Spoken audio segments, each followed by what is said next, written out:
If you're a regular viewer of this channel, you'll know I love my small 35mm film cameras. But today I've brought his friends. Today we're talking about large format cameras, and this is my beginner's guide. Stay tuned and I'll give you a quick overview of a large format camera. I'll show you the 3 large format cameras behind me, and then I'll give you a quick kit list if you're interested in getting into large format photography. Before we have a closer look, let me just show you the difference in terms of image quality. When you think of Leica cameras, everyone thinks they're one of the best cameras, and obviously with my blog mrleica.com, I think quite highly of Leica cameras. But this is the negative size for any 35mm camera, including small Leica cameras such as this Barnett camera. 35mm, can you see it? Ready, large format. So that's a large format negative. If you can see the resolution, it might not be quite in focus because I'm on a fixed focused Leica R lens. 35mm, large format. That's what, 1, 2, 3, 4, 5, 6, 7, 8, 9, maybe 10, 11, 12 times more resolution than a 35mm camera. That's the advantage of large format, or one advantage of large format. Okay, I'll move myself, let's take a look.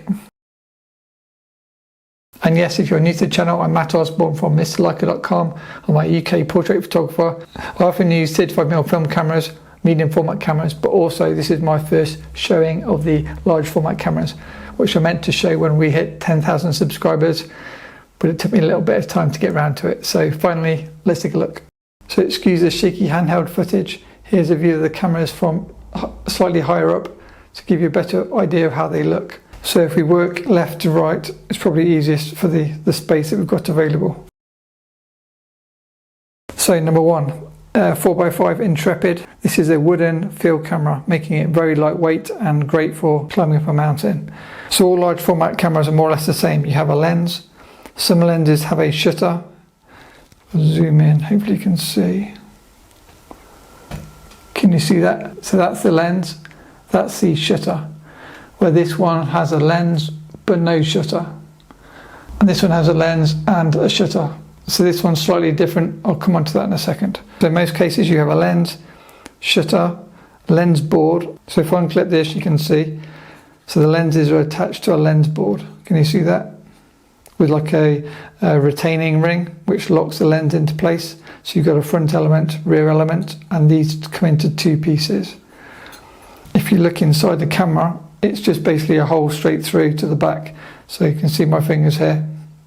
That's the ground glass. I'll show you that in a second. So they're very simple cameras. So put the lens back on. If you rotate it, so in between the lens and the ground glass, you have your bellows. And the bellows and the rail allow you to adjust your focus light. So if any of you use something like a Mamiya RZ67, any bellows type cameras, it's the same kind of principle. And then on the back you have a ground glass.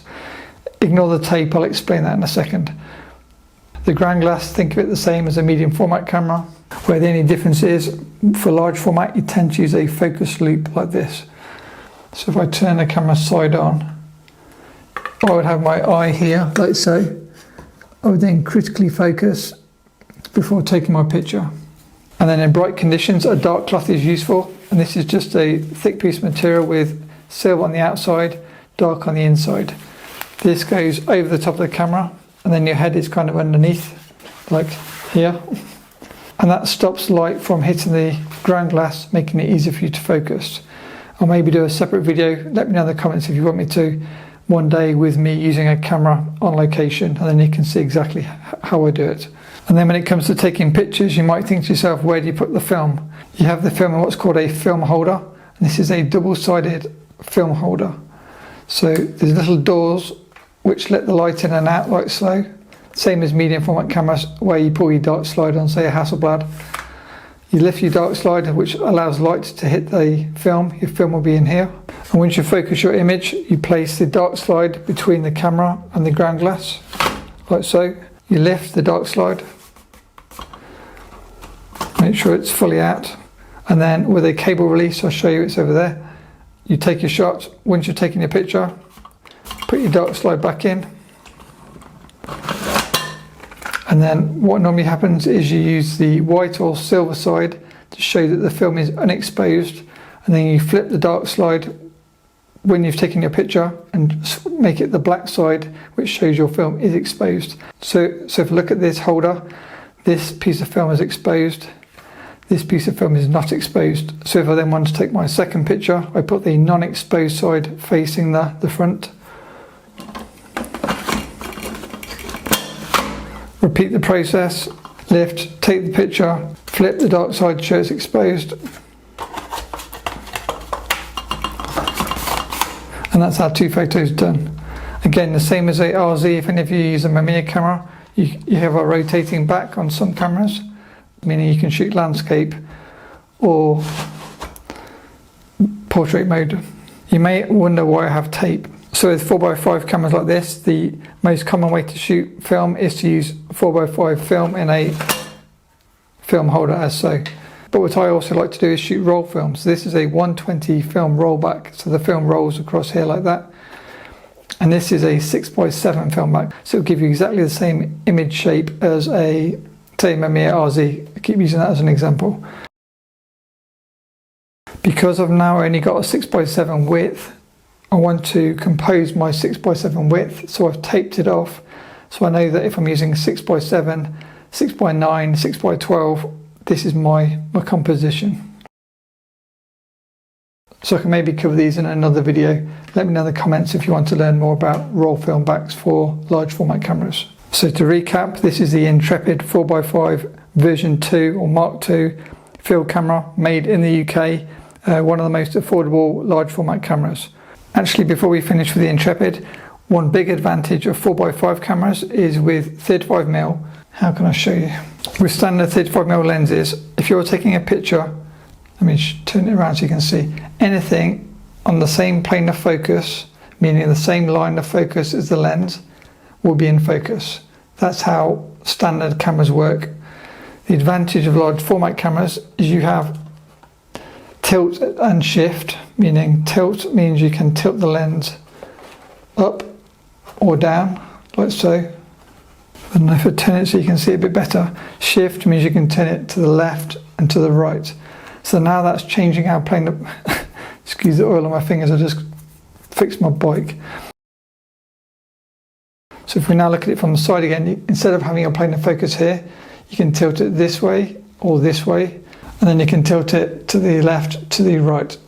This allows you to put a very thin slice of focus across your image, giving you, I guess, more like a tilt shift effect. So again, that's tilt, and left and right is swing. But you also have another movement. You also have what's called rise and fall, where you make the lens higher. Can you see it from the side? So it's above the film back now, or lower like so. This allows you to create perspective. So if you want to shoot, say, a tall building, normally buildings look tilted when you shoot a camera up at them. This allows you to make the building look straight.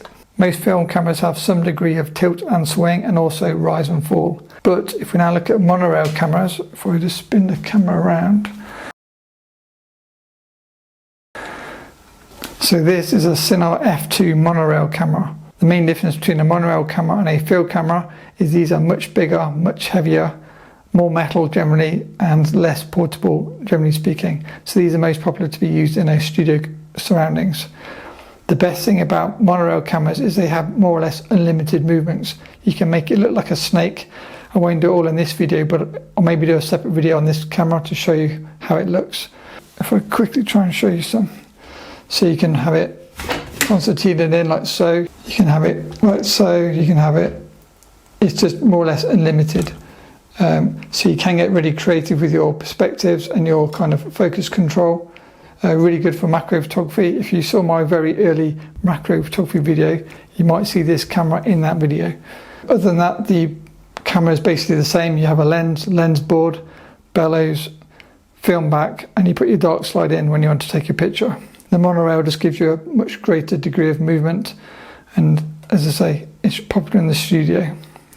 The piece of equipment I was talking about a second ago is this is your cable release, which is the best way to take your pictures so there's no vibration. So as I say, normally your head would be here and you'd hold this in your hands. Once the photo is in focus, you'd take your shot. So that's a Sinar F2 monorail camera, and say I've had that since 2015. I bought that camera because I'm going to show you the next camera. The next camera is has some limitations, but it's probably the most cool of the three. So this is arguably the most cool of my three cameras because it has the very highly regarded Kodak Aero Ektar 178mm f2.5 lens. This is an amazing portrait lens because it gives you like a really shallow depth of field. This lens is not designed for this body, so this had to be modified, and some smart person in the US made it, and I bought it on eBay back in 2014. Everything else is the same. You have your lens, your bellows, but this one is slightly different. This one has a shutter here. So if I just steal the lens from the last camera for a second, many lenses have the shutter built onto the lens itself on the lens board, and you cock the shutter like so, and then, so that means if the shutter is built into the lens itself, the camera doesn't need a shutter. But if you enjoy older lenses such as the Aero Ektar, this is a aerial military reconnaissance lens, and so it wasn't designed with a shutter built into the lens itself. For that reason, to get the best use from it, you need a camera with a built-in shutter like you would on, say, a medium format camera. These Speed Graphics have a built-in shutter. And if I wind it up, do it so you can see it. This is the shutter winding up inside, and then listen to the noise.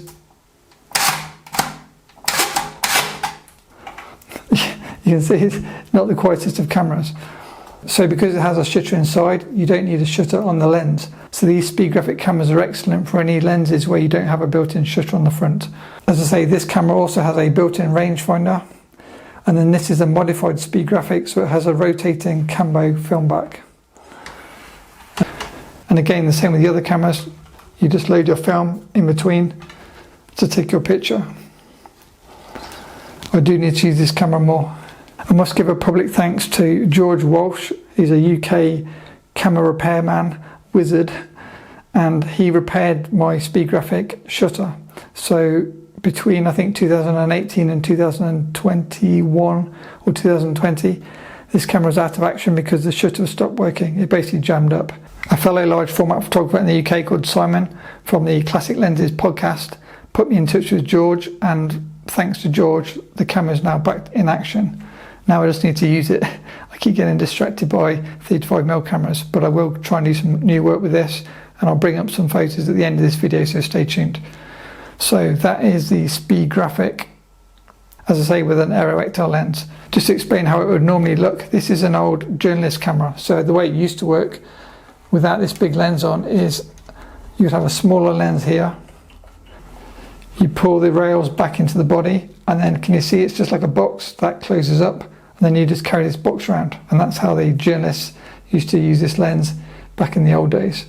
So because it's got this lens on, it doesn't close up, so I tend to leave it in this format.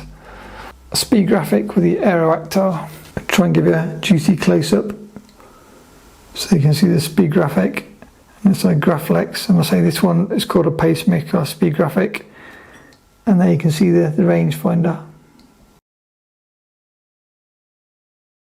Okay, so in terms of kit list, what do you need? So obviously, first thing you need is the camera. Once you've got the camera, so the next thing you need is a lens. A standard lens in large format terms is around 150mm. That equates to 50mm in 35mm terms. I use something like a 240 as a longer lens, and I use a 90mm or 75mm as a wider lens. I've even got a lens made by Leica for you Leica fans. There you go. This is a projector lens. It is 150 2.5.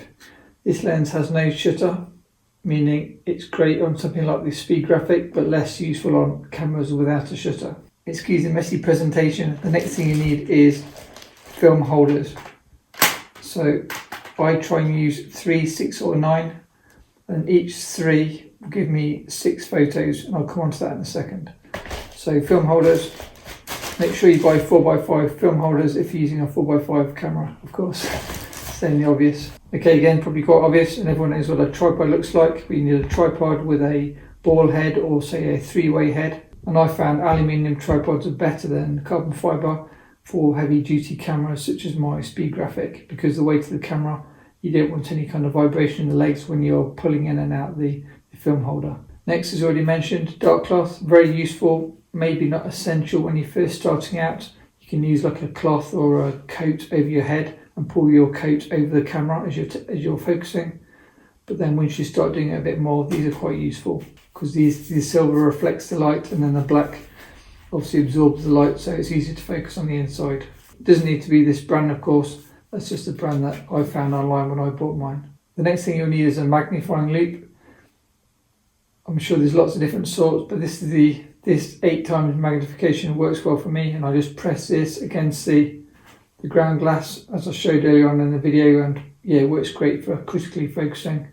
Probably about £10 on Amazon, something like that. Okay, next thing you need is a light meter. I find spotlight meters or spot meters much more useful for large format photography, whereas I use just a standard light meter for 35mm, because you want to kind of check different parts of your scene, so you spot different parts of the scene to check your exposure before deciding on your final exposure. This is the Sekonic L758D. The current version is the 858D, I believe. I can try and put a link to this below. Okay, the next thing you need, of course, is film. Excuse the this is quite an old box, as you can probably tell. I bought this in, I think, 2014 when I first bought my very first camera. Maybe 2015, because I didn't shoot 4x5 straight away. And then there's a fresh box. So this is sheet film, and my film of choice is Fomapan. I think this gives you 50 sheets in a box. There you go. It's out of date in 2017. So I've had it a little while, but it doesn't matter if you pick up exposed film or fresh film. It all works pretty well. Generally speaking, black and white film is cheaper, and I find it easier to develop and cheaper to develop. And yeah, Fomapan is great stuff. I really like it. The next thing you need if you're developing film in the day is a daylight changing bag. I'll bring up a photo on Amazon. Changing bags, you can either change your film or load your film in the dark. Once it's got dark, just find a dark closet, as the Americans say, or a bathroom with no windows, something like that. Or if you're doing it in the daytime, the dark changing bag works really well. Most people probably think that to shoot large format, you need to have your own dark room, but that's not the case. You only need a Pattern tank, but you need to get the right kit. So if you buy yourself a 3-reel Pattern tank, which is like the standard one, I think you may have seen this in other videos. And what you do is you take out the standard 3 reels used for, sorry how dirty they are, used for 35mm or medium format. You take the reels off, and then you need to buy this. This is a Mod 54 insert, which fits inside a standard Pattern tank. Make it a bit more presentable for you. And the way it works is, I've got 2 pieces of used film here. I was using this as an experiment for something else. A Mod 54 will allow you to load in the dark 6 sheets of 4x5 film. I'll just do it quickly to show you. So there's one. Make sure it's in squarely. Obviously you've got to do all this in the dark. So one. I'll put one more in just for effect. So from the top you'll have 1, 2, 3 that side, and then you'll have 1, 2, 3 that side. You then place in your developing tank as normal. Put your lid on, do the normal stuff, and that will then allow you to develop 4x5 film without needing a dark room. A lot of people seem to think that I've got a dark room because I do a lot of photography, but I don't. So all my film is developed in my kitchen sink, and it works great for my needs. The last thing you'll need for your 4x5 photography is a film scanner. I use an Epson V800 flatbed scanner, and I just use the 4x5 film holder to scan my 4x5 film. And I think that's it. I'll do a blog post to go with this video, and I'll link it in the description, and I'll list all the items I've mentioned so it's a bit easier to find them. If you've got any questions on what I've covered today, let me know in the comments, and if you'd like me to do more large format camera videos, let me know and we can try and do something. Okay, here are just a few sample photos shot with the 4x5 cameras and using 4x5 sheet film. A lot of the photos I've shot with these cameras are actually with the roll film backs, because I just find that really easy and very easy to process the film for my taste. And I like the extra movements that the camera gives me. You can see more example photos by clicking the large format photography blog link below this post, and this is a post I've written specifically for this video. So that is a quick overview of my 3 large format film cameras. If you enjoyed this video, please hit the like button, and a big thanks to my patrons. See you in the next video. Bye.